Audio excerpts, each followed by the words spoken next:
بسم اللہ الرحمن الرحیم۔ السلام علیکم۔ میں کچن میں برتن دھونے میں مصروف تھی۔ دن بھر کی تھکن کے بعد بس یہی سوچ رہی تھی کہ یہ آخری برتن دھو کر میں بھی اپنے کمرے میں جا کر آرام کر سکوں گی۔ رات کا وقت تھا۔ گھر کے تمام افراد کھانا کھا کر اپنے کمروں میں جا چکے تھے۔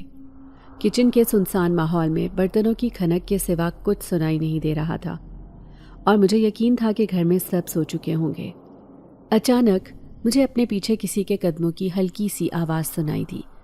پہلے تو میں نے اسے نظر انداز کرنے کی کوشش کی، یہ سوچ کر کہ شاید میری تھکن کے سبب میرا ذہن کچھ سن رہا ہے جو حقیقت میں نہیں ہے، مگر وہ آواز قریب آتی گئی، حتیٰ کہ مجھے محسوس ہونے لگا کہ کوئی میرے پیچھے کھڑا ہے۔ میری سانسیں تیز ہو گئیں، دل جیسے زور زور سے دھڑکنے لگا۔ جب ہمت کر کے میں نے مڑ کر دیکھا تو میرے سامنے میرا دیور کھڑا تھا، جس کے چہرے پر ایک عجیب سی خاموشی اور نظریں عجیب سا پیغام دے رہی تھی۔ وہ بس مجھے گھور رہا تھا، جیسے کوئی بات کہنا چاہتا ہو مگر زبان گنگ ہو۔ میرے دل میں عجیب سی گھبراہٹ پیدا ہونے لگی۔ اس وقت رات کی خاموشی اور کچن کا سنسان ماحول میرے لیے خوفناک ہو گیا تھا۔ میں نے خود کو مضبوط کرنے کی کوشش کی اور قدرے ہچکچاہٹ کے ساتھ اس سے پوچھا، آپ کو کچھ چاہیے کیا؟ میری یہ بات سن کر وہ ایک پل کو خاموش رہا، پھر ایک دم بولا، مجھے چائے پینی ہے، کیا آپ ایک کپ بنا دیں گی؟ اس کی فرمائش سن کر مجھے عجیب سا لگا، کیونکہ اس وقت سب سو چکے تھے اور مجھے چائے بنانی بالکل مناسب نہیں لگ رہی تھی، مگر گھر کے اصولوں اور احترام کے باعث میں نے نہ چاہتے ہوئے بھی حامی بھر لی اور چائے بنانے کے لیے چولہے کی طرف بڑھ گئی۔ جیسے ہی میں نے چائے بنانی شروع کی، مجھے اپنے پشت پر اس کی نظروں کی تپش شدت سے محسوس ہوئی، جو میری تمام تر خود اعتمادی کو ہلا کر رکھ رہی تھی۔ اس کی نظریں جیسے میرے وجود کے آر پار ہو رہی تھیں۔ ایک ایک لمحے کے ساتھ میرا دل گھبراتا جا رہا تھا۔ چائے بناتے ہوئے میرا ذہن طرح طرح کے خدشات میں گھوم رہا تھا۔ میں سوچ رہی تھی کہ اگر کسی نے رات کے اس وقت کچن میں ہمیں اکیلے دیکھ لیا تو کیا ہوگا؟ اس وقت گھر میں موجود کوئی بھی فرد جو شاید اچانک آ جائے، میرے دیور کو میرے پاس دیکھ کر نہ جانے کیا سوچے گا۔ اس وقت کی خاموشی میں میری ہر حرکت میرے اندر خوف کو اور بڑھا رہی تھی۔ میرا دل کہہ رہا تھا کہ یہ سب غلط ہے اور مجھے اس وقت کچن میں اکیلے نہیں ہونا چاہیے تھا۔ گزشتہ کچھ دنوں سے اس کے رویے میں بدلاؤ دیکھ رہی تھی، مگر اس نے کبھی اس طرح کھل کر اظہار نہیں کیا تھا۔ یہ رات کی خاموشی اور اس کی پراسرار موجودگی جیسے میرے ارد گرد خوف کی ایک دیوار بنا رہی تھی۔ مجھے یہ بھی احساس ہو رہا تھا کہ اگر کسی نے ہمیں دیکھ لیا تو الزام مجھ پر ہی آئے گا کہ میں نے اپنے دیور پر ڈورے ڈالنے کی کوشش کی۔ پہلے ہی میری زندگی ایک مسلسل آزمائش بن چکی تھی، جہاں ہر روز نت نئے مسائل سر اٹھائے کھڑے رہتے تھے۔ شادی کے بعد سے ہی جیسے میری زندگی کے سکون کو نظر لگ گئی تھی۔ میں نے اپنے خوابوں اور امنگوں کو اسی گھر کی دہلیز پر قربان کر دیا تھا، مگر بدلے میں ہمیشہ ذلت اور طعنے ہی ملے تھے۔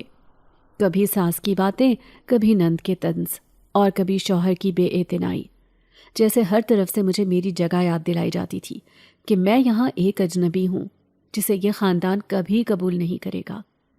ایسے میں مجھے اپنے دیور کی یہ حرکت اور اس کی نظروں میں وہ عجیب سی درندگی محسوس ہو رہی تھی، جیسے اس کی نظروں کے پیچھے کوئی ناپاک ارادہ چھپا ہوا ہو۔ میری روح تک کانپ اٹھی تھی۔ جب میں نے اسے کچن سے باہر جانے کا کہا کہ میں چائے لے کر آتی ہوں، تو اس نے بجائے باہر جانے کے یہ کہہ دیا کہ آپ مجھے میرے کمرے میں چائے دے دیں گی۔ یہ سنتے ہی میرے اندر جیسے ایک بھونچال سا آ گیا۔ میرے لیے یہ بات ناقابل برداشت تھی کہ وہ مجھ سے اس انداز میں بات کرے، گویا میں اس کے لیے محض ایک معمولی وجود ہوں جس کی کوئی حیثیت نہ ہو۔ میں اس کے لیے نامحرم تھی، ایک ایسی عورت جسے اس نے بھائی کی بیوی کے طور پر گھر میں دیکھا تھا، مگر اس کی باتوں میں جو غیر معمولی اعتماد اور بے حیائی تھی وہ میرے دل کو اور زیادہ اذیت دینے لگی۔ مجھے یہ سوچ کر شدید صدمہ ہوا کہ اس نے میرے رتبے کی کوئی قدر نہیں کی، حالانکہ میں اس کی بھابی تھی، وہ مجھ سے چھوٹا ہو یا بڑا، مگر میری حیثیت گھر کے اصولوں اور رشتوں کی نظر میں مختلف تھی۔ مگر یہ بات شاید صرف میرے لیے ہی اہم تھی، کیونکہ میری عزت اس گھر میں دو کوڑی کی بھی نہیں سمجھی جاتی تھی۔ میں نے دل ہی دل میں سوچا کہ آخر کیا وجہ ہے کہ اسے مجھ سے اس قدر بے باکی سے بات کرنے کی جرت ہوئی؟ کیا میرے سسرال والے پہلے ہی مجھے اتنا بے وقت کر چکے ہیں کہ اب میرا دیور بھی مجھ پر اپنے الفاظ کے وار کر سکتا ہے؟ اگر کسی نے ہمیں کچن میں اس وقت اکٹھے دیکھ لیا تو میری نیک نامی کا کیا حال ہوگا؟ میری ساس اور نند تو ہمیشہ مجھ میں کیڑے نکالنے کے بہانے ڈھونڈتی رہتی تھی۔ ان کا دل ہی اس وقت خوش ہوتا تھا جب وہ مجھے جھڑک دیتی، میری ہر حرکت کو شک کی نظر سے دیکھتی اور مجھے بار بار یہ جتاتی کہ میں اس گھر میں ایک غیر ضروری بوجھ ہوں۔ مجھے تو پہلے سے ہی ان کے طعنوں، سازشوں اور الزامات کا سامنا کرنا پڑتا تھا۔ اگر کسی نے ہمیں اس طرح ساتھ دیکھ لیا تو میں جانتی تھی کہ میرے خلاف محاذ کھول دیا جائے گا۔ میری ساس کی زبان زہر اگل دے گی، وہ نہ جانے کس کس کو میری بدنامی کی داستان سنائیں گی۔ میری نندیں بھی خوب شور مچائیں گی اور میرے کردار پر نہ جانے کیسے کیسے الزام لگائیں گی۔ یہ سب کچھ سوچ کر میرا دل ڈوبنے لگا۔ میرے اندر جیسے ایک جنگ چل رہی تھی۔ ایک طرف تو میری عزت اور وقار تھا جو میں نے بچانے کی قسم کھا رکھی تھی، اور دوسری طرف یہ خوف کہ میرے دیور کی یہ بے باکی کہیں میری زندگی کو مزید مشکلات میں نہ ڈال دے۔ میں نے خود کو بار بار سنبھالنے کی کوشش کی اور دعا کی کہ اللہ مجھے اس امتحان سے نکال دے، مگر جب بھی میں اس کی طرف دیکھتی، اس کی نظروں میں جو کراہت اور بے باکی تھی وہ میرے وجود کو تکلیف دینے لگتی تھی۔ میں اس کے کمرے میں جانے سے پہلے ہی دل میں تذبذب کا شکار تھی۔ دل تو چاہتا تھا کہ اس سے صاف کہہ دوں کہ چائے یہیں کچن میں لے لے اور میں مزید کچھ نہیں کر سکتی، لیکن مجھے معلوم تھا کہ اگر میں نے اس کی بات نہیں مانی تو وہ اگلے دن گھر بھر میں شور مچانے سے باز نہیں آئے گا۔ میرے سسرال والوں کو ویسے ہی میرے بارے میں شکوے کرنے کا بہانہ چاہیے ہوتا تھا۔ میری ساس کو تو جیسے یہی موقع مل جاتا تھا کہ میرے کسی بھی چھوٹے سے کام کو بڑھا چڑھا کر سب کے سامنے پیش کر سکیں۔ دل پر جیسے بوجھ سا محسوس ہوا کہ کسی نہ کسی طرح یہ معاملہ سنبھالنا ہوگا، ورنہ کل کو میری ساس نے پھر میرا کچا چھٹا سب کے سامنے رکھ دینا تھا اور میرے کردار پر اور باتیں بننی تھی۔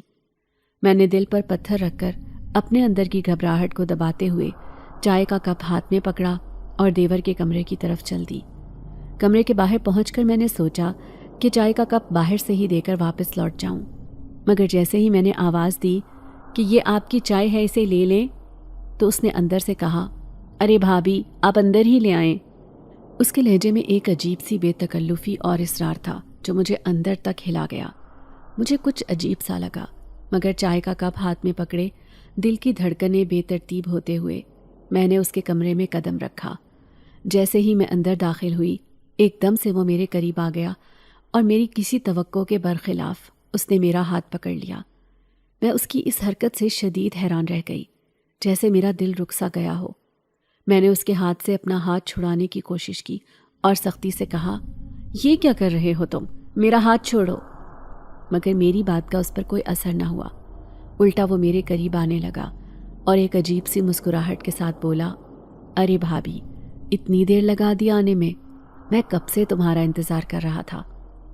میں نے ایک بار پھر زور سے ہاتھ چھڑانے کی کوشش کی، مگر اس نے اور مضبوطی سے میرا ہاتھ پکڑ لیا۔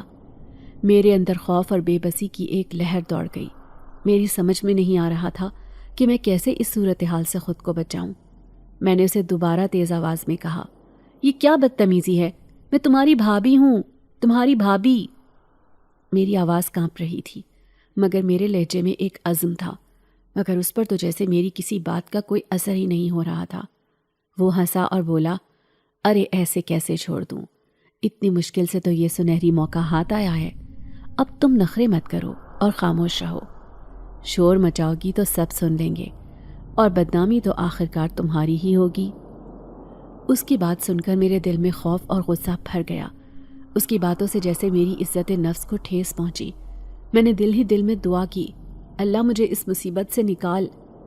میں نے سوچا کہ شاید چیخنے سے وہ پیچھے ہٹ جائے گا، مگر اس کی دھمکی اور اس کی نظروں میں جو بے شرمی تھی اس نے مجھے لرزا دیا۔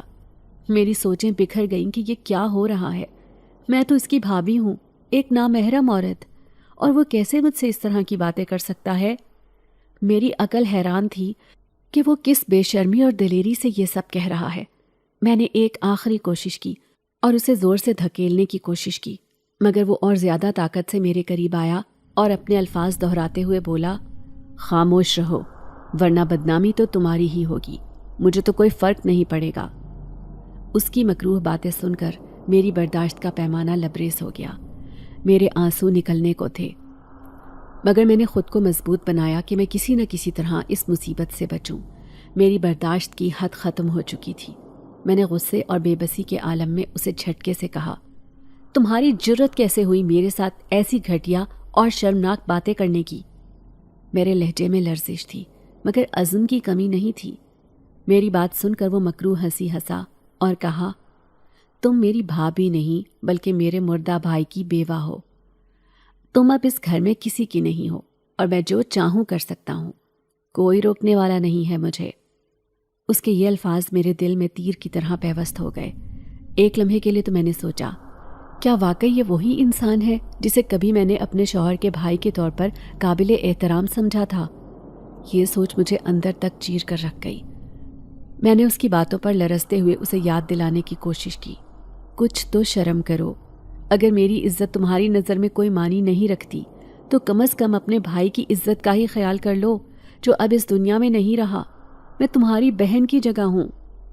میری آواز میں آنسوؤں اور التجا کی لرزش تھی، مگر میری بات کا اس پر ذرا بھی اثر نہ ہوا۔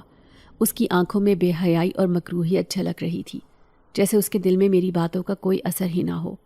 وہ وحشی بن کر میرے اور قریب آنے لگا، جیسے اس کی آنکھوں میں ایک ہی مقصد ہو۔ مجھے ایسا محسوس ہوا جیسے میری عزت اور وقار پر ایک حملہ کیا جا رہا ہو۔ اس کے چہرے پر ایک وحشیانہ مسکراہٹ تھی، جیسے وہ کسی کھیل میں مشغول ہو اور میرے الفاظ اس کے لیے محض مزاح کی حیثیت رکھتے ہوں۔ میں نے دل ہی دل میں دعا کی کہ کسی طرح یہ عذاب ختم ہو جائے۔ میرے پاس کوئی اور راستہ نہیں تھا اپنی عزت کے حفاظت کے لیے۔ میں نے ایک آخری کوشش کے طور پر اسے زور سے دھکا دیا۔ میری طاقت اس کے سامنے کمزور تھی، مگر میری عزت میرے لیے ہر چیز سے زیادہ قیمتی تھی۔ وہ پیچھے تو ہٹا، مگر اس کے چہرے پر وہی مکروہ مسکراہٹ برقرار رہی۔ میرے دل میں ایک خوف کا طوفان برپا تھا۔ اگر اس وقت کسی نے مجھے یہاں اپنے دیور کے کمرے میں دیکھ لیا تو کسی کو میری بات پر یقین نہیں آئے گا۔ اس گھٹیا شخص نے چالاکی سے مجھے اپنے کمرے میں بلایا تھا، اور اگر میں کچھ کہتی بھی تو الزام صرف مجھ پر ہی آتا۔ اس شخص نے میرے ارد گرد حالات ایسے بنا دیے تھے کہ وہ چاہتا تو اپنی بے شرمی اور حیوانیت کو چھپائے اور میری زندگی برباد کر دے۔ میرے ہاتھ کانپ رہے تھے، دل کی دھڑکنیں تیز ہو چکی تھی، اور میں خوف اور بے بسی کے عالم میں اسے کہنے لگی، خدا کا واسطہ ہے میرا پیچھا چھوڑ دو۔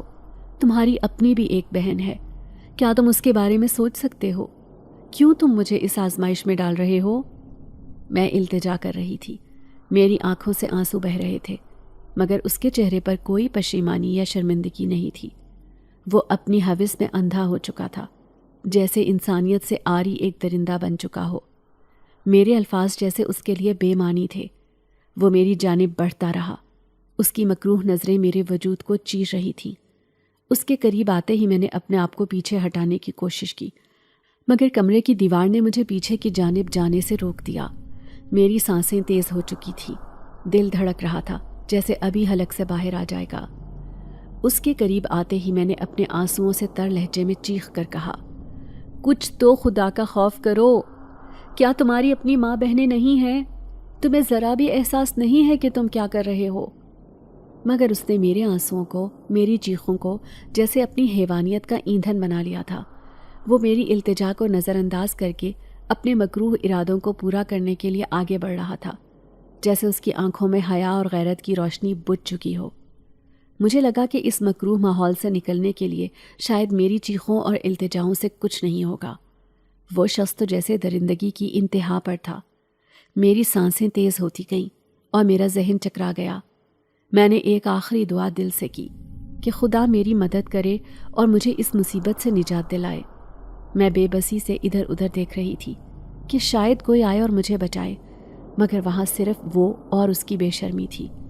ابھی اس کے مکروہ ارادے پورے بھی نہیں ہوئے تھے کہ ایک دم سے دروازہ کھلا اور میری سانس اندر داخل ہوئی۔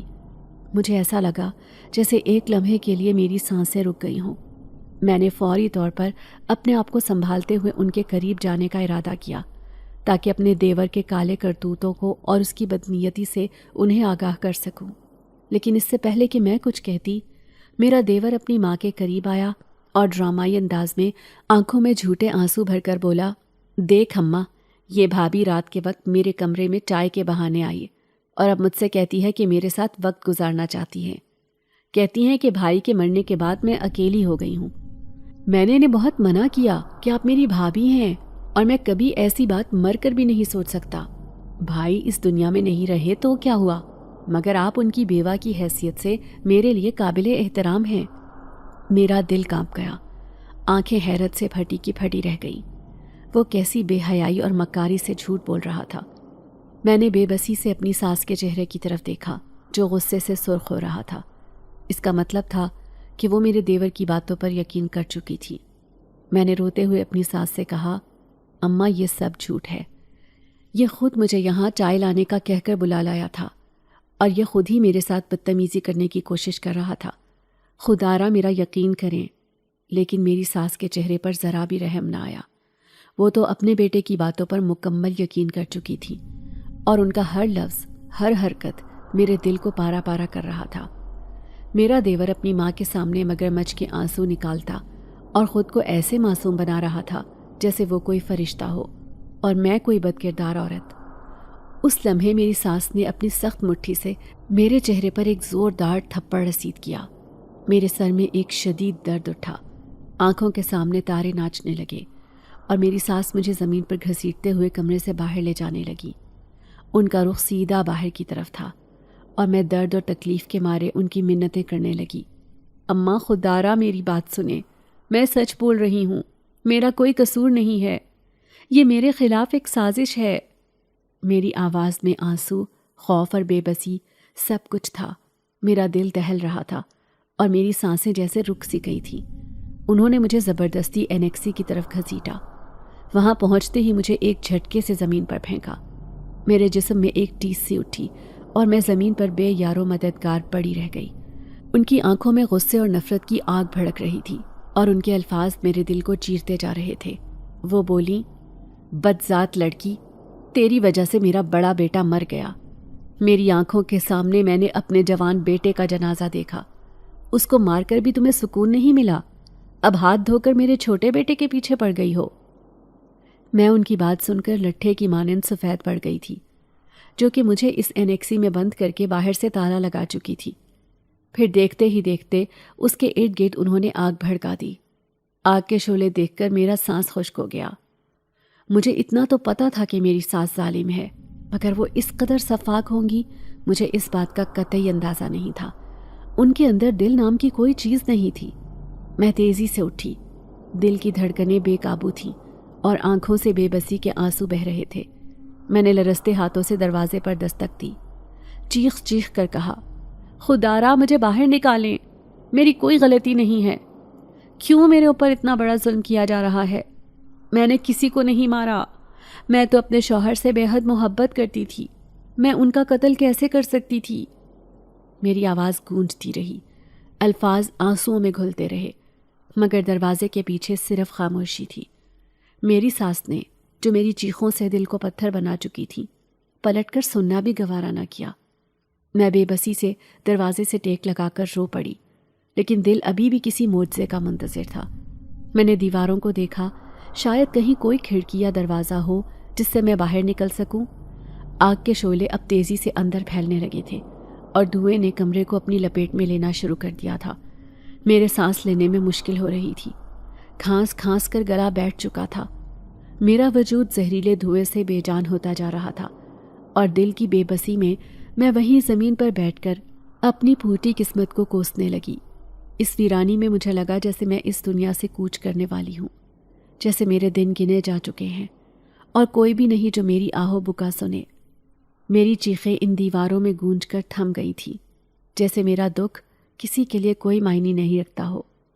اس گھر کے سب لوگ جیسے بہرے بن گئے تھے، انہیں کوئی پرواہ نہیں تھی کہ میں زندہ ہوں یا مرنے کے قریب ہوں۔ میری ساس کے دل میں میرے لیے نفرت اتنی گہری تھی کہ اسے میرے وجود سے نفرت ہو گئی تھی۔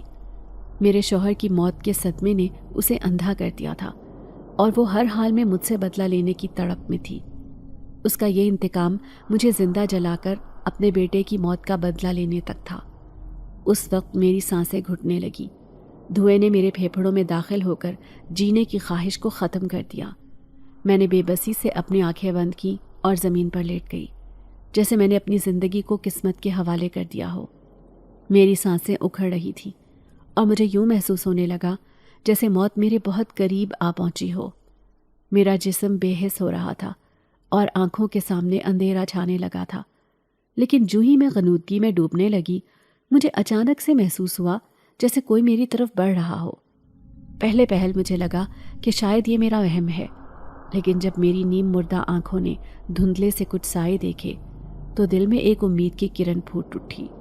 وہ سائے آہستہ آہستہ میرے قریب آتے جا رہے تھے اور میں اپنی کمزور حالت کے باوجود حیرت سے ان کی طرف دیکھنے کی کوشش کرنے لگی۔ 2 لمبے چوڑے مرد میری طرف بڑھ رہے تھے، لیکن میری نظر دھندلا رہی تھی، جیسے وقت اور جگہ میرے ہاتھ سے نکلتے جا رہے ہوں۔ میں نے زور لگایا تاکہ انہیں ٹھیک سے دیکھ سکوں، مگر میرے جسم میں اتنی سکت نہیں رہی تھی۔ میں صرف ان کے دھندلے خد و خال دیکھ رہی تھی۔ ان میں سے ایک نے میری طرف ہاتھ بڑھایا اور دوسرے نے میری کمر کے نیچے ہاتھ رکھ کر مجھے اٹھانے کی کوشش کی۔ اس وقت میرا ذہن منتشر تھا اور میں یہ سوچنے کی حالت میں نہیں تھی کہ یہ لوگ کون ہیں، کیوں میری مدد کر رہے ہیں۔ شاید اللہ نے میری دعائیں سن لی تھیں اور کسی کو میری مدد کے لیے بھیج دیا تھا۔ میں خود کو ان کے حوالے کرنے کے سوا کچھ نہیں کر سکتی تھی۔ میری آنکھیں بند ہونے کو تھیں، لیکن مجھے ایسا محسوس ہوا جیسے انہوں نے مجھے اپنے بازوؤں میں سنبھال لیا ہو۔ ایک خاموش دعا میرے دل سے نکلی کہ شاید یہ لوگ میری مدد کر سکیں، مجھے اس عذاب سے بچا سکیں۔ میری آنکھیں خود بخود بند ہونے لگیں اور دیکھتے ہی دیکھتے میں اپنے ہوش و حواس کھوتی چلی گئی۔ کافی دیر بعد میری آنکھ کھلی تو ارد گرد دیکھ کر میرا چہرہ سفید پڑ گیا۔ میں گھبرا کر اٹھ بیٹھی تھی۔ میرا نام فاطمہ ہے۔ میں اپنے والدین کی چھوٹی بیٹی تھی۔ مجھ سے بڑی 2 بہنیں تھیں جن کی شادی ہو گئی تھی۔ میں ایک غریب گھرانے میں پیدا ہوئی جہاں پہلے ہی 2 وقت کی روٹی ملنا بھی مشکل ہوتا تھا۔ پھر میری پیدائش پر تو جیسے ابا مزید بھڑک اٹھے۔ وہ اماں کو دن رات تانے دیتے کہ پہلے ہی 2 بیٹیوں کا بوجھ جی جان سے لگا کر سر سے اتارا تھا اور اب تو نے پھر سے میرے اوپر ایک عذاب ڈال دیا ہے۔ اب اپنا پیٹ پالوں یا پھر اس کے خرچے اٹھاؤں؟ حالانکہ وہ میرا کوئی خرچہ بھی نہیں اٹھاتے تھے، ان کے لیے تو بس اپنی ذات اہم تھی۔ وہ اماں کو تانے دینے کے ساتھ مارتے بھی تھے، کیونکہ ان کا کہنا تھا کہ تو ایک بیکار عورت ہے جس نے مجھے ایک بیٹا تک پیدا کر کے نہیں دیا۔ میں لوگوں کو منہ دکھانے کے قابل نہیں رہا۔ اگر آج میرا ایک بیٹا ہوتا تو میں فخر سے لوگوں کو کہتا کہ یہ دیکھو، یہ ہے میرا وارث جو میرے بڑھاپے کا سہارا بنے گا، مگر تجھ سے شادی کر کے تو جیسے میری قسمت پھوٹ گئی ہے۔ میں یہی سب دیکھتی ہوئی بڑی ہو رہی تھی۔ اماں ابا کی مار پیٹ کی وجہ سے اس قدر چڑچڑی ہو گئی تھی کہ اپنا سارا غصہ وہ میرے اوپر نکالنے لگی تھی۔ مجھ سے اگر کوئی کام کرتے ہوئے غلطی ہو جاتی تو مجھے تھپڑ مارتی کہ منحوس، پہلے ہی زندگی اجیرن ہے، اوپر سے تو نے میرے لیے مزید مسائل بنا دیے ہیں۔ میں روتے ہوئے سوچتی کہ آخر اس سب میں میرا کیا قصور تھا؟ میں کوئی اپنی مرضی سے اس دنیا میں تھوڑی آئی تھی۔ اولاد تو اللہ کی عطا ہوتی ہے، وہ جس کو چاہے بیٹا دے اور جسے چاہے بیٹی دے، اور بیٹیاں تو رحمت ہوتی ہیں۔ لوگ کیوں ان کو بوجھ سمجھتے تھے؟ بیٹیاں بھی تو اپنے والدین کا سہارا بن سکتی ہیں، وہ تو بیٹوں سے زیادہ اپنے ماں باپ کا خیال رکھتی ہیں۔ بیٹے تو شادی کے بعد پرائے ہو جاتے ہیں۔ میں اماں کو ابا کے ظلم و ستم کا شکار ہوتا دیکھتی تو دعا کرتی کہ کاش میں پیدا ہوتے ہی مر جاتی تو آج اماں ابا کے ہاتھوں یوں ذلیل نہ ہو رہی ہوتی۔ ابا نے تو آج تک میری طرف دیکھا تک نہیں تھا، ان کو تو یہ بھی نہیں پتا تھا کہ میرا نام کیا ہے۔ میں ایک ایسی انچاہی اولاد تھی جس کو اس کے والدین بالکل بھی پیار نہیں کرتے تھے۔ نہ جانے میرا اس دنیا میں آنے کا مقصد کیا تھا؟ کیا بس میں ساری عمر ایسے ہی گزار دوں گی؟ میری 2 بہنیں جن کی شادی ہو گئی تھی، ان کے بارے میں مجھے کچھ پتا نہیں تھا، کیونکہ ابا نے ان کو بیاہتے ہوئے دعا دینے کے بجائے سختی سے دھمکی دی تھی کہ اب سے تم لوگوں کا اس گھر سے اور میرے سے کوئی تعلق نہیں ہے، بھول کر بھی دوبارہ یہاں قدم نہیں رکھنا، اپنے سسرال سے تم لوگوں کا جنازہ ہی اٹھے گا، میرے گھر کے دروازے اب سے تم لوگوں کے لیے ہمیشہ کے لیے بند ہو چکے ہیں۔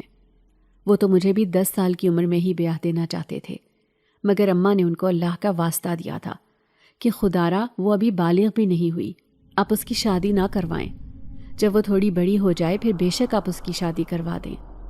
اماں میرے سے جتنی بھی بے رخی برت لیتی، مگر تھی تو ایک ماں ہی، اپنی چھوٹی سی 10 سال کی بچی کو بھلا کیسے وہ بیاہ سکتی تھی؟ جس کی عمر ابھی بس کھلونوں سے کھیلنے کی تھی۔ میری بہت خواہش تھی کہ میں پڑھ لکھ کر کچھ بنوں۔ ہمارے گاؤں میں سرکاری اسکولوں میں تو مفت کی تعلیم تھی، مگر اس کے باوجود ابا نے اپنی کسی بیٹی کو بھی اسکول میں نہیں بٹھایا، کیونکہ ان کو لگتا تھا کہ ایک بار ہم اسکول گئے تو ہمارے پر نکل آئیں گے اور ہم ضرور ان کی عزت خاک میں ملا دیں گے۔ ان کی سوچ ہمیں لے کر کبھی نہیں بدلی۔ ان کو میرے اوپر ہر وقت شک رہتا تھا کہ میں گھر سے نکلی تو ضرور کوئی نہ کوئی گل کھلاؤں گی۔ اسی وجہ سے وہ مجھے گھر سے زیادہ نکلنے نہیں دیتے تھے۔ اگر کبھی میں کسی سہیلی کے ساتھ غلطی سے باہر چلی جاتی تو وہ مجھے بہت برا بھلا کہتے۔ اماں خود بھی مجھے بہت کم باہر نکلنے دیتی تھی۔ وہ یہی بولتی کہ چپ کر کے گھر بیٹھی رہ اور گھر کے کام کاج سیکھ۔ کل کو دوسرے گھر جائے گی تو وہاں پر تجھے سر کا تاج بنا کر وہ لوگ نہیں رکھیں گے، بلکہ تجھے گھر کے کام کرنے ہوں گے، ان کی خدمت کرنی ہوگی، تبھی جا کر تیرا گھر بسے گا، ورنہ تجھے اگلے دن ہی گھر سے دھکے دے کر نکال دیں گے، سمجھی تو؟ میں اماں کی بات کو پلو سے باندھ لیتی۔ میرے ذہن میں یہ بات اچھے سے بیٹھ گئی تھی کہ چاہے کچھ بھی ہو جائے، شادی کے بعد میں نے اپنے سسرال میں ہی زندگی گزارنی ہوگی، پھر چاہے وہ لوگ میرے ساتھ کیسا بھی سلوک کریں، میرے پاس وہاں رہنے کے سوا دوسرا کوئی آپشن نہیں ہوگا۔ میں اپنی اماں کی شادی شدہ زندگی دیکھ کر شادی جیسے اس رشتے سے نفرت کرنے لگی تھی۔ مجھے تو یقین ہی نہیں تھا کہ کوئی آدمی عورت سے سچی اور مخلص محبت بھی کر سکتا ہے، مگر مجھے یہ پتا تھا کہ ایک نہ ایک دن میں نے ابا کا گھر چھوڑ کر جانا تھا، کیونکہ وہ تو میرا وجود کسی صورت برداشت نہیں کر سکتے تھے۔ ان کو تو جیسے میرے سائے سے بھی گھن آتی تھی۔ وہ تو دن گن رہے تھے کہ کیسے بھی کوئی رشتہ میرے لیے آئے اور وہ مجھے اس کے ساتھ چلتا کرے۔ کبھی کبھار تو میں دعا کرتی تھی کہ ایسا باپ کسی دشمن کو بھی نہ ملے۔ میں اپنے گاؤں میں سب لڑکیوں کو اپنے والد کے ساتھ خوشحال زندگی گزارتا دیکھتی تھی۔ ہر لڑکی کا باپ اپنی بچیوں کو خوب لاڈ پیار کرتا تھا، ان کے ناز نخرے اٹھاتا تھا، مگر جانے کیوں ابا کو بیٹیوں سے خدا واسطے کا بیر تھا۔ اب میری عمر 16 سال ہو گئی تھی۔ ابا کا تو بس نہیں چلتا تھا کہ مجھے ہاتھ سے پکڑ کر گھر سے باہر نکال دیں۔ ان کو ذرا ترس نہیں آتا تھا، میں ان کی سگی اولاد تھی۔ پھر ایک دن میں ابا کی غیر موجودگی میں اپنی کسی سہیلی کے ساتھ گاؤں کے پارک گئی تھی۔ وہاں پر ہم بیٹھی باتیں کر رہی تھی کہ مجھے پتہ ہی نہیں چلا کب شام ہونے لگی۔ میں وہاں سے جلدی سے اٹھی اور اپنی سہیلی سے کہا کہ مجھے دیر ہو گئی ہے، اگر ابا گھر آئے ہوئے اور ان کو پتہ چلا کہ میں گھر میں نہیں ہوں تو وہ میری چمڑی ادھیڑ دیں گے۔ میں اس کو خدا حافظ کرتی گھر جا رہی تھی کہ راستے میں ہی مجھے کچھ لڑکوں نے چھیڑا اور میرا راستہ روک لیا۔ میں تو بہت ڈر گئی تھی کہ اب کیسے ان سے اپنی جان بچا سکوں گی۔ اس وقت تو کوئی آس پاس بھی نہیں تھا جو میری جان ان آوارہ لڑکوں سے بچاتا۔ میں نے ان کی بہت منت کی کہ میرا پیچھا چھوڑ دو، مگر وہ نہ مانے اور میری طرف بڑھنے لگے۔ اچانک سے خاموش فضا میں ان کی چیخیں گونجی۔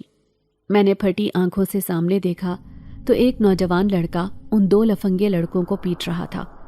اس کے بعد اس نے مجھ سے میرا نام پوچھا اور کہا کہ آپ گھبرائیں مت، میں آپ کو گھر چھوڑ دوں گا۔ میں اس کے ساتھ صحیح سلامت گھر آ گئی تھی۔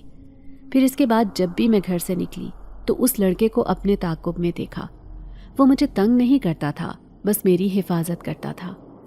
یوں ہی ایک روز وہ ابا کے گھر میرا رشتہ لے آیا تو انہوں نے جھٹ سے ہاں کر دی۔ وہ تو تیار بیٹھے تھے مجھ سے جان چھڑوانے کے لیے۔ انہوں نے ذرا بھی چھان بین نہیں کی کہ وہ لڑکا کون تھا، اس کے گھر والے کیسے تھے، میں وہاں خوش بھی رہ سکوں گی یا نہیں۔ ان کو بس کسی طرح میرے بوجھ سے بری ہونا تھا۔ میں شادی کر کے اپنے سسرال آئی تو میرے شوہر نے میرا خوب خیال رکھا۔ وہ میری ہر چھوٹی سے چھوٹی ضرورت کو پورا کرتا تھا۔ میں تو یہ سب دیکھ کر خود کو دنیا کی خوش قسمت ترین لڑکی سمجھتی تھی۔ مجھے یقین ہی نہ آیا کہ قدرت میرے اوپر ایسے مہربان ہو جائے گی، کیونکہ اتنا پیار تو کبھی زندگی میں مجھے کسی نے نہیں دیا تھا۔ میری اپنی سگی ماں میرے سے خار کھاتی تھی۔ ان کو بھی یہی لگتا تھا کہ سارے جنجال کی جڑ میں ہی ہوں۔ ان کے رویے کی وجہ سے ہی میں بھی اس بات کو ماننے لگی تھی کہ شاید میری ہی غلطی تھی جو میں اپنے اماں ابا کی زندگی میں آئی۔ میرے سسرال میں میری ساس، ایک نند اور ایک دیور بھی تھا۔ ان تینوں نے میرے سے کبھی کوئی خاص بات نہیں کی تھی۔ اس سے مجھے اندازہ ہو گیا تھا کہ میں صرف اپنے شوہر کو پسند تھی۔ باقی اس گھر میں کسی کو میرا وجود قبول نہیں تھا۔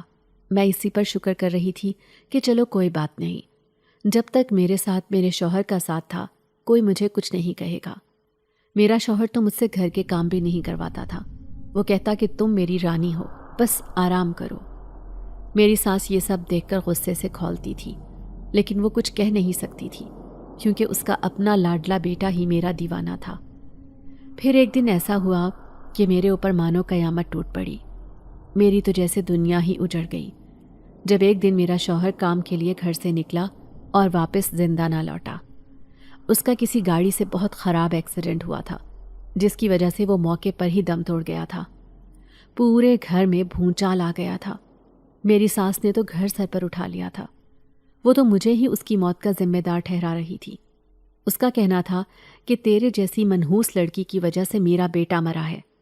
اس گھٹیا لڑکی کو اس کے باپ نے کبھی قبول نہیں کیا تھا، تو اس نے میرے چاند سے بیٹے پر ڈورے ڈالے اور اس کو اپنے جال میں پھنسایا، ورنہ وہ تیرے جیسی 2 ٹکے کی لڑکیوں کو منہ بھی نہ لگاتا۔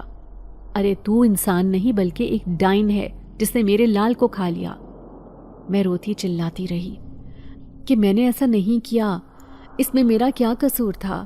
وہ تو خود اپنے کسی کام سے باہر گئے تھے، مگر میری کسی نے نہ سنی۔ میرے اوپر تو خود ایک طوفان آ گیا تھا۔ اتنی چھوٹی سی عمر میں بیوہ ہو گئی تھی۔ ابھی میں نے اس دنیا میں دیکھا ہی کیا تھا؟ میں تو اپنے شوہر کے ساتھ کتنے سہانے خواب دیکھ چکی تھی، مگر سب کچھ ادھورا رہ گیا تھا۔ یہ گھر جس میں مجھے اپنے شوہر کے ہوتے ہوئے سکون ملتا تھا، اب وہی گھر میرے لیے اجنبی سی جگہ بن گیا تھا۔ میری ساس نے میرے شوہر کے مرنے کے اگلے ہی دن مجھے گھر کے کاموں میں لگا دیا تھا۔ وہ صبح سویرے میرے کمرے میں آئی اور مجھے چلاتے ہوئے اٹھایا کہ چل اٹھ مہارانی، اب سے تیرے سارے مزے ختم۔ جتنا آرام تو نے کرنا تھا میرے بیٹے کی زندگی میں کر لیا، اب سے تیرے اچھے دن ختم۔ چل جلدی سے اٹھ جا، تو کہیں کی راجکماری نہیں ہے تو جو ایسے سکون سے سوتی رہے گی۔ میں ان کی بات پر اسبات میں سر ہلاتی اٹھی اور کاموں میں لگ گئی۔ پھر کچھ دنوں کے بعد انہوں نے پھر مجھ سے بغیر ناشتہ کیے ہی پورا گھر صاف کروایا۔ جب میں نے صاف صفائی کر لی تو انہوں نے 3 طرح کے کھانے بنوائے، کیونکہ ان کی بیٹی سارا کو دیکھنے لڑکے والے آنے والے تھے۔ میں سارا دن کاموں کی وجہ سے بہت تھک گئی تھی، اب تو ذرا بھی ہمت نہیں تھی کہ اٹھتی، مگر جب وہ لوگ چلے گئے تو میری ساس نے کہا کہ یہ سارے برتن ابھی کے ابھی دھو۔ میں نے ان کو دیکھا، اب ان کو اپنے بیٹے کی ذرا یاد نہیں آ رہی تھی۔ وہ تو بس میرے پیچھے ہاتھ دھو کر پڑی ہوئی تھی۔ ایسا لگتا تھا جیسے ان کی زندگی کا مقصد ہی میرا جینا حرام کرنا تھا۔ وہ مجھے سانس لینے تک کی بھی مہلت دینا نہیں چاہتی تھی۔ مگر جب میری نند سارا کے رشتے والوں نے کہا کہ ہم آپ کی بیوہ بہو کو اپنے بیٹے کے لیے پسند کر چکے ہیں، تو میری ساس بھڑک اٹھی۔ ان کے سینے پر سانپ لوٹنے لگے تھے کہ ان کی بیٹی کی بجائے ایک بیوہ کو کیسے پسند کر لیا۔ سارا تو پہلے بھی میرے ساتھ بات نہیں کرتی تھی، مگر اس واقعے کے بعد تو وہ میرے سے خوب جلنے لگی۔ میری ساس نے ان لوگوں کو صاف انکار کر دیا تھا۔ سارا نے تیش میں آتے مجھے تھپڑ مارا کہ اب تو میرا مقابلہ کرے گی، تیری ہمت کیسے ہوئی؟ تو نے میرے لیے آئے رشتے پر نظر رکھی، ضرور ان کو بھی اپنی ادائیں دکھا کر لٹو بنایا ہوگا۔ میں ان کی باتوں پر خاموش ہو گئی، کیونکہ اگر کچھ بھی کہتی تو شامت تو میری ہی آنی تھی۔ اب تو میں نے ہر حال میں یہی رہنا تھا۔ ابا نے تو صاف بول دیا تھا کہ مر کر بھی دوبارہ اس دہلیز پر قدم مت رکھنا۔ میں جانتی تھی کہ اگر میں نے اپنے سسرال والوں کی کسی بات پر انکار کیا تو وہ مجھے دھکے دے کر اس گھر سے نکال دیں گے۔ اب تک تو انہوں نے خاندان والوں کی وجہ سے مجھے اپنے گھر میں رکھا ہوا تھا، کیونکہ پھر زمانے بھر میں ان کو ہی برا بھلا کہا جاتا کہ جوان بیوہ کو بیٹے کے مرتے ہی گھر سے نکال دیا۔ لیکن اصل حقیقت کوئی نہیں جانتا تھا۔ میری نند اور ساس نے تو میرے اوپر زندگی تنگ کر کے رکھ دی تھی۔ انہوں نے جیسے مجھے اپنا زر خرید غلام بنا لیا تھا۔ وہ مجھے سانس لینے کی بھی مہلت نہیں دیتی تھی۔ میری ساس میرے سے جانوروں کی طرح کام لیتی، اور پھر اگر مجھ سے تھوڑی سی بھی غلطی ہو جاتی تو مجھے بھون کر رکھ دیتی تھی۔ ان کو بس اب اپنی بیٹی کی شادی کی فکر تھی۔ وہ چاہتی تھیں کہ کسی اچھے کھاتے پیتے گھرانے میں ان کی بیٹی کی شادی ہو جائے۔ اس کے لیے وہ کتنے ہی رشتے دیکھ چکی تھی، مگر اب تک وہ کامیاب نہیں ہو سکی تھی۔ ان کو پڑوس کی کسی عورت نے کہا تھا کہ ایک مزار میں حاضری لگا کر آنے سے جو منت مانگو وہ پوری ہو جاتی ہے۔ میری ساس نے سارا کو بہت کہا کہ میرے ساتھ چل، مگر اس نے صاف انکار کر دیا، کیونکہ اس کو ان سب باتوں پر یقین نہیں تھا۔ ویسے بھی وہ اتنا دور نہیں جا سکتی۔ میری ساس کو اکیلے جانے سے ڈر لگتا تھا، اسی لیے انہوں نے مجھے اپنے ساتھ آنے کا حکم دے دیا۔ میرے پاس تو انکار کا کوئی سوال ہی نہیں تھا، اسی لیے چپ چاپ راضی ہو گئی۔ میں نے اپنے گرد ایک بڑی سی چادر اوڑھ رکھی تھی، کیونکہ مزار میں بہت سارے لوگ آتے تھے۔ اس مزار پر جانے کے لیے ہم صبح نکلے تھے، پر جب وہاں پہنچے تو عصر کا وقت ہونے لگا تھا۔ میری ساس اور مجھے سخت بھوک لگ رہی تھی۔ وہاں پہنچ کر دیکھا تو لنگر بانٹا جا رہا تھا۔ میں نے جلدی سے جا کر ایک آدمی سے آخری 2 چاول کے تھیلے لے لیے تھے۔ میری ساس تو قریب ہی تھڑے پر بیٹھ کر کھانے لگی تھی۔ میں بھی کھانے ہی لگی تھی کہ میری نظر کچھ فاصلے پر بیٹھے آدمی پر گئی۔ اس کی شکل دیکھ کر مجھے ایسا لگا جیسے وہ کافی پریشان ہو۔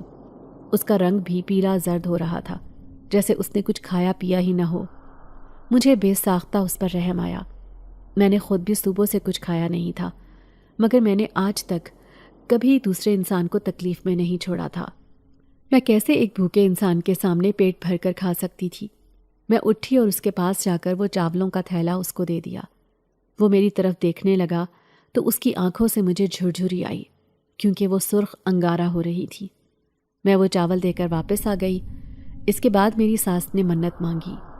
میں نے بھی دل میں اپنے رب سے دعا کی کہ میری زندگی کی مشکلات ختم ہو جائیں۔ ہم پھر واپس آ گئے تھے۔ ہم سب اپنی زندگی میں مگن ہو گئے تھے۔ پھر کچھ عرصے بعد میری نند کا رشتہ پکا ہو گیا تھا۔ میری ساس کے تو پیر ہی زمین پر نہیں ٹک رہے تھے۔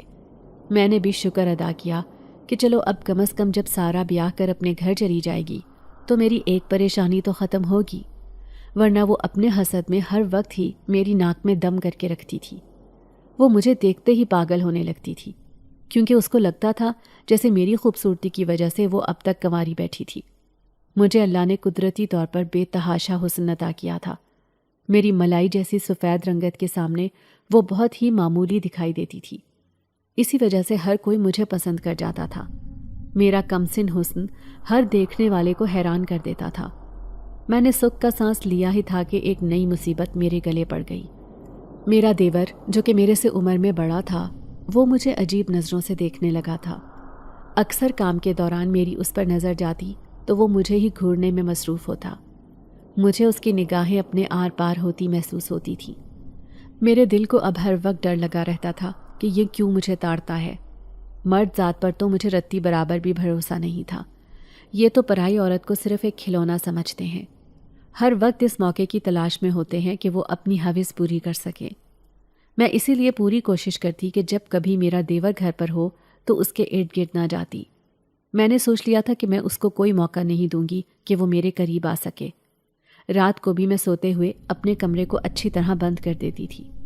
میں یہ سمجھ رہی تھی کہ اس طرح سے وہ سمجھ جائے گا کہ یہاں اس کی دال نہیں گلنے والی۔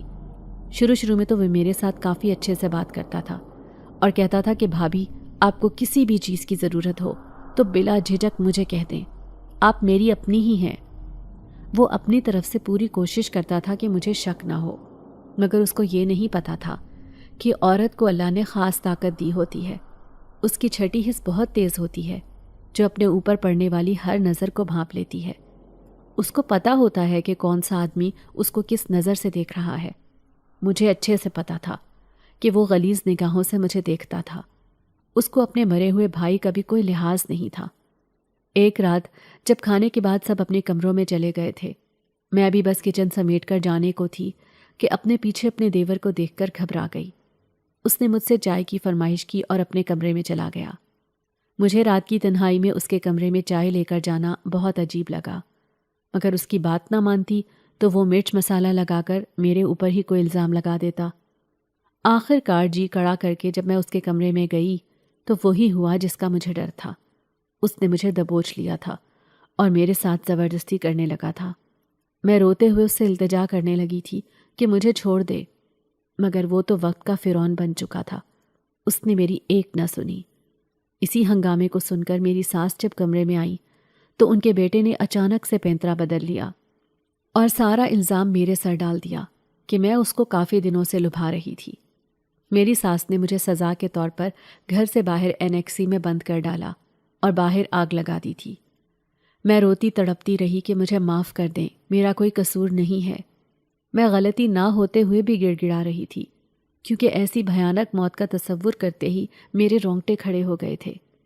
آگ کا دھواں میری سانسوں میں جانے لگا، جس سے میں وہیں پر لیٹ گئی تھی کیونکہ اب کچھ نہیں ہو سکتا تھا۔ یہاں کوئی نہیں تھا جو میری مدد کرتا۔ اس دنیا میں تو میرا اپنا سگا باپ میرے سے تنگ تھا، پھر بھلا میں کسی دوسرے انسان سے کیا امید کرتی؟ ایک شوہر اچھا اور محبت کرنے والا ملا تھا، وہ بھی جلد ہی میرے سے چھن گیا تھا۔ اب تو بس میں زمین پر لیٹی اپنی موت کا انتظار کر رہی تھی کہ اچانک سے مجھے کسی کا ہیولا دکھائی دیا۔ سامنے سے دو لمبے چوڑے آدمی اس اینیکسی میں آئے۔ میری طبیعت اس قدر بگڑ چکی تھی کہ میں ان کے چہرے نہیں دیکھ پا رہی تھی، مگر وہ جو کوئی بھی تھے میرے قریب آ رہے تھے۔ اس کے بعد میں اپنے ہوش کھوتی چلی گئی۔ میری آنکھ کھلی تو خود کو ایک انجان جگہ پر دیکھ کر ساکت رہ گئی۔ یہ کوئی عالی شان سا کمرہ تھا جس کے نرم سے بستر پر میں لیٹی ہوئی تھی۔ میں جھٹکے سے اٹھ بیٹھی کہ یہ میں کہاں آ گئی تھی؟ میں نے آج سے پہلے اتنا حسین کمرہ نہیں دیکھا تھا۔ میں اٹھی کہ یہاں مجھے کون لایا تھا؟ میں تو اس اینیکسی میں تھی جہاں پر میری ساس مجھے زندہ جلانے کی نیت سے بند کر کے چلی گئی تھی۔ میں باہر آئی تو ہر طرف ہو کا عالم تھا، پورا صحن خالی تھا۔ مجھے اب ڈر لگنے لگا تھا کہ کون تھا جس نے میری جان بچائی تھی اور اس محل نما گھر میں لے آیا تھا۔ ایک دم سے مجھے اپنے پیچھے کچھ آہٹ محسوس ہوئی۔ میں مڑی تو سامنے کھڑے آدمی کو دیکھ کر میری آنکھیں کھلی کی کھلی رہ گئیں، کیونکہ وہ وہی مزار والا آدمی تھا جس کو میں نے کھانا دیا تھا۔ وہ میری طرف دیکھ کر مسکرایا اور میرے سر پر ہاتھ رکھا۔ اس نے مجھے یوں خوفزدہ ہوتے دیکھ کر کہا، بیٹی ڈرو نہیں، میں تمہیں کوئی نقصان نہیں پہنچاؤں گا۔ تم نے تو اس دن میری مدد کی تھی اور مجھے کھانا دیا تھا، میں نے اسی لیے تمہاری مدد کی ہے۔ تم یہاں آرام سے رہو۔ میں نے اس آدمی سے پوچھا کہ آپ کو کیسے پتا چلا کہ میں تکلیف میں تھی؟ وہاں پر تو کوئی نہیں آ سکتا تھا کیونکہ باہر تالا لگا دیا تھا میری ساس نے۔ میری بات کے جواب میں اس آدمی نے کہا، میرے پاس بے تحاشا پر اسرار طاقتیں ہیں، میں تمہارے ارد گرد ہی ہوتا تھا۔ جب تمہاری جان خطرے میں دیکھی تو تمہیں وہاں سے بچا کر ادھر اپنے گھر لے آیا۔ اب یہاں تمہیں کوئی پریشانی نہیں ہوگی۔ میں نے ڈرتے ہوئے اس آدمی سے پوچھا، آپ کون ہیں؟ یہ کون سی پر اسرار طاقتیں ہیں آپ کے پاس؟ اس نے بولا کہ میں ایک جن زادہ ہوں جو کہ کئی سالوں سے اس مزار پر بیٹھا ہوا تھا۔ میں وہاں رہ کر ایک عمل کر رہا تھا کچھ شیطانی سایوں کو ختم کرنے کے لیے۔ اس کے بعد میں کافی تھک گیا تھا کیونکہ میں نے اس عمل کی وجہ سے ایک ہفتہ کچھ نہیں کھایا تھا۔ تمہارا شکریہ، تم نے اپنے حصے کا کھانا مجھے دے دیا۔ میں اس کی بات سن کر کچھ پرسکون ہوئی کیونکہ وہ کافی مہربان تھا۔ جنزاد ہونے کے باوجود اس نے میری اتنی مدد کی، ورنہ انسانوں سے تو اچھی امید لگانے کے نتیجے میں آج میری جان جاتے ہوئے بچی تھی۔ اس کے بعد اس جنزاد نے مجھے کہا کہ اگر تم چاہو تو ہمیشہ کے لیے یہاں ہماری جناتی دنیا میں رہ سکتی ہو، ادھر تمہیں کوئی دکھ نہیں پہنچے گا۔ میں کچھ سوچ کر راضی ہو گئی تھی، ویسے بھی میرا اب اس دنیا میں کوئی نہیں تھا۔ کچھ عرصہ گزرنے کے بعد اس جنزاد نے میری رضامندی سے میری شادی اپنے بیٹے سے کروا دی تھی، جس کے بعد میں ہمیشہ کے لیے وہاں پر ایک پرسکون ازدواجی زندگی گزارنے لگی تھی۔ اگر آپ کو آج کی ہماری کہانی پسند آئی ہے تو اسے لائک کیجیے اور اپنے پیاروں کے ساتھ شیئر کیجیے، اور ہاں، اگر آپ نے ابھی تک ہمارا چینل سبسکرائب نہیں کیا تو ضرور کیجیے۔ ملتے ہیں کل ایک نئی اور دلچسپ کہانی کے ساتھ، تب تک کے لیے اللہ حافظ۔